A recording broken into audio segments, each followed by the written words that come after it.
भले शादी करके लैला टच नहीं करे दे, मिली ना जवाब तबले देह नहीं धरे दे। कितना दिन ले चलइबो ई वारंटी लिख के दा,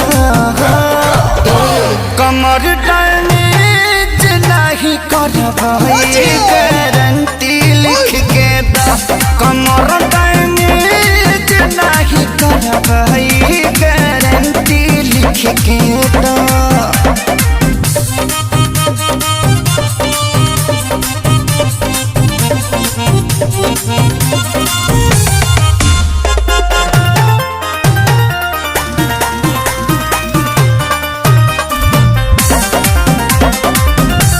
इहे चुमुक जैसा टवले रही हो,